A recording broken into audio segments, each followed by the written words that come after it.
OECD Director of Country Studies. Thank you, Secretary General.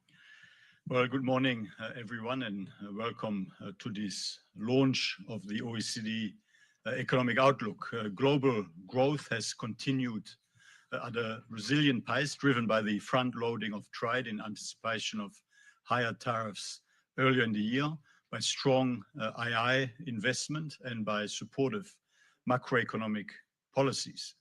However, our outlook highlights key fragilities on the horizon, from elevated trade restrictions to policy uncertainty and concerns about supply chain security, to rising public spending pressures from increased defense requirements and the rising economic and fiscal impacts of population aging, and vulnerabilities associated with high financial asset valuations, such as for II-related investments and cryptocurrencies. We now project global GDP to grow by 3.2% this year, which is only slightly below the 3.3% rate of growth achieved last year. For next year, global growth is expected to moderate slightly to 2.9% as higher tariffs in the United States and China raise business costs, reducing growth in trade and investment. For 2027, we project a small rebound in growth to 3.1% as the peak impact of higher tariffs passes and inflation declines. OECD countries are growing at around half the rate of global growth, while economic convergence elsewhere, especially in emerging Asia, remains the main driver of global growth.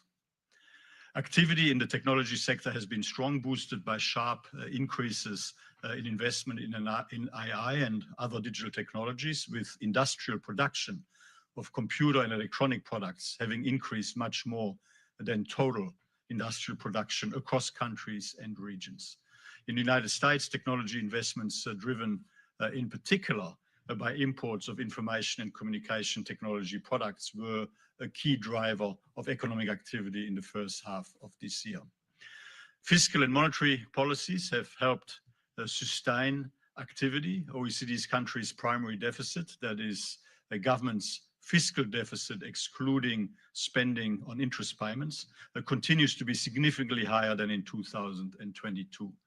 Monetary policy has eased in most advanced economies over the past year, which has lowered bank lending rates for firms and households, supporting credit growth. The average legislated tariff rate on merchandise imports to the United States is now estimated at 14.9% in November, markedly up from 2.3% in January, but down from the 16% in September as a result of several new trade agreements. The full effects of those higher tariffs since the start of the year will become clearer as firms run down the inventories that they built up in reacting to the tariff announcements earlier this year, and as the higher tariff rates continue to be implemented. So far, our estimate of the tariff rate that is actually being applied in the United States, based on the latest available reported customs duties and import statistics, is below the legislated rate, which suggests to us that tariff collections are likely to rise in the months ahead. Labor markets continue to be relatively tight, though there are some signs of easing. Job vacancies have fallen back to their pre-pandemic levels of 2019. Still, the unemployment rate across the OECD was 4.9% in the second quarter and 5% in September, only slightly up from its record low of 4.8% back in June 2023. Our projections point to a moderation of global GDP growth to 3.2% this year and 2.9% next year, followed by a small rebound to 3.1% in 2027, as I already mentioned. But compared with our economic outlook from June, these projections are up by 0.3 percentage points for this year and unchanged for next year.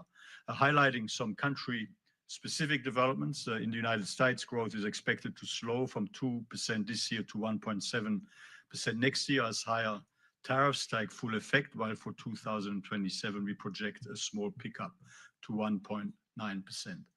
For Japan's economy, we project robust growth of 1.3% this year and 0.9% in both 26 and 2027, supported by resilient domestic demand. In the euro area, the growth is projected at 1.3% this year, 1.2% next year, and 1.4% in 2027, as increased trade frictions are expected to be offset by capital spending from the Recovery and Resilience Facility and higher defense expenditure. China's growth is projected to slow from 5% this year to 4.4% next year and 4.3% in 2027 as a result of the impact of higher tariff rates on exports to the United States, as well as continuing adjustment in the real estate sector and finding fiscal support. Inflation is expected to continue to decline progressively. For the OECD, we project inflation of 4.2% this year, going down to 2.8% in 2027. One exception is the United States, where we expect tariffs to push up inflation from 2.7% this year to 3% next year. By the middle of 2027, inflation is projected to return to the central bank's target in most major economies. This outlook remains fragile with significant risks. The outlook for trade and trade policy is particularly uncertain. Import restrictive measures on goods introduced since the beginning of 2009 are estimated to affect 16.8% of world imports, up from 0.6% in 2009 and 2.8% in 2016. Additional trade barriers would lower growth prospects further and likely push up inflation higher in countries imposing tariffs. But on the upside, of course, measures to lower trade barriers and reverse tariff increases would improve sentiment and support stronger activity. Another key concern relates to the resilience of global supply chains, given the high level of concentration in production of some key inputs, including rare earths and critical minerals. For example, China accounts globally for more than 50% of all rare earth mining and lithium, and more than 90% of all magnet manufacturing and graphite. A sudden disruption in the supply of these key inputs could lead to output drops in sectors such as energy, AI, and information and communication technologies, defense, and automobiles. Higher spending needs arising from defense requirements and population aging are also increasing fiscal risks. NATO countries plan to increase their core military spending to at least 3.5% of GDP by 2035, and population aging is set to increase old age dependency ratios across OECD countries significantly, from 33 adults aged 65 and over for every 100 people of working age today, to 52 people 65 and over for every 100 people of working age. So that is more than half of people above age 65 for every 100 by 2050. And the economic, social, and fiscal impacts are significant. This year's OECD employment outlook estimates that the fall in employment due to population aging will reduce the level of per capita GDP in 2060 by about 14%. That is under current policy settings. And in terms of fiscal impacts, our assessment is that the decline in economic growth due to population aging would cause tax revenues in 2060 to be around 14% lower than they otherwise would have been, with simulations based on the OECD long-term model finding that without policy measures, higher spending on pensions and health due to population aging will push net government debt across the OECD from around 75% of GDP today to 230% of GDP by 2060, compared to 150% as a share of GDP without the impact of population aging. Asset valuations, especially of US technology companies, are high, reflecting strong optimism about AI and its potential productivity gains. Since 2020, forward earnings have risen 3 times as fast in the technology sector as in other sectors. If these expectations materialize, economic growth could be higher than in our projections, but in contrast, should the gains from AI be smaller than expected or delayed, a sharp asset repricing could occur. The size of non-bank financial institutions such as insurance corporations, pension funds, hedge funds, and investment funds has risen significantly over these past 2 decades. And some of these institutions, including real estate, investment trusts, and business development companies, are both highly leveraged and less regulated than banks, making them more vulnerable to shocks. The use of cryptocurrencies has also increased quite sharply. For example, the transaction volume of stable coins more than doubled from 2023 to 2024. Stablecoin issuers have become major holders of US Treasury bills. A potential market disruption or turn in investor sentiment for cryptocurrencies may lead to a sell-off of Treasury bills, straining government bond market liquidity. Turning now to policy priorities. Constructive dialogue between countries is central to ensure a lasting resolution to trade tensions. All other things being equal, well-functioning, open global markets mean better living standards and stronger growth. We need to continue to draw on these very real benefits while tackling genuine concerns around unfair trade practices and unlevel playing field, supply chain resilience, in particular on key strategic product lines, and more generally, economic security, which is why our strong advice to all government remains to work harder, work together bilaterally and multilaterally to find the best possible ways to make our international trading arrangements fairer and function better in a way that preserves to the greatest extent possible the economic benefits of open markets and rules-based global trade. Our model simulations highlight the benefits. A broad-based global decline of tariff rates by 1.5 percentage points could boost global GDP by almost 0.3% by the 3rd year, while also lowering annual inflation in the global economy by more than 0.2 percentage points in the first 3 years. Central banks must remain vigilant. Continued rate cuts are appropriate where inflation is firmly at or returning to targets, yet central banks need to be ready to adjust in case of renewed inflationary pressures or unexpected labor market weakness.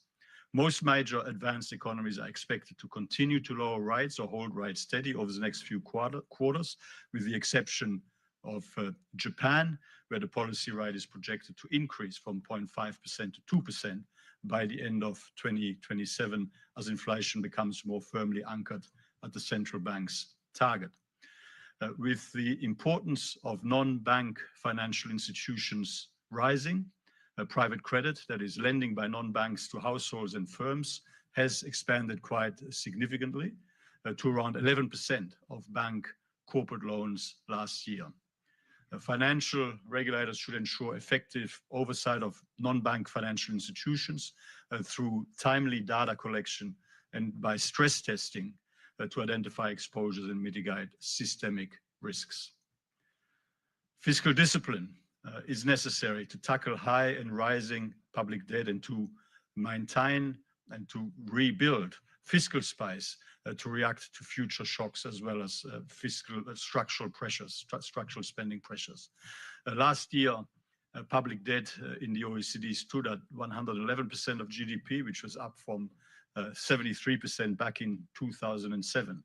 And over the same time span, public debt in G20 emerging market economies rose from 54% to 70% of GDP. Costs of servicing public debt are also on the increase. Government interest payments increased as a share of GDP in about 2/3 of OECD countries, reaching 3.3% on average in 2024. Fiscal plans should focus on controlling growth in expenditures, improving spending efficiency, better targeting of social benefits towards those in need, and reallocating spending to areas that better support opportunities and growth. Ambitious structural reforms are essential to unlock stronger prospects for economic growth. Potential GDP per capita growth in the OECD is estimated at 1.4% this year, which is down from around 2.2% in the late 1990s. Job creation has been boosting growth in recent years, while the contributions of productivity growth and especially investment have declined significantly. Regulatory policy reforms, the subject of this economic outlook's special chapter, can be an especially powerful driver of stronger growth. For 37 of the 55 countries in the outlook, reducing red tape and simplifying regulations is a key priority. Reforming regulatory design and oversight and lowering entry barriers in services sectors in particular are two other policy priorities that are relatively common across countries. New OECD empirical estimates highlight the significant economic gains from easing regulations. For example, bringing regulations on retail trade in line with the 3 OECD countries with the most competition-friendly regulations would help boost labor productivity by up to 2.3% across OECD countries over the long term. And less strict regulations of professional services would help raise labor productivity by 1.6% on average. In conclusion, the OECD economic outlook that we're presenting to you today projects a relatively mild negative impact of recent trade shocks and elevated uncertainty on the global economy over the next 2 years, though fragilities are significant and growth will remain low by historical standards. In order to lift economic growth and durably strengthen incomes and living standards, countries will need to respond quite decisively and in a cooperative way, tackling underlying risks, maintaining fiscal sustainability and advancing structural reforms. Thank you for the opportunity to present this latest outlook to you, and I now hand over the floor to Asa and Luis to deal with some of the more detailed questions. Thank you, Secretary.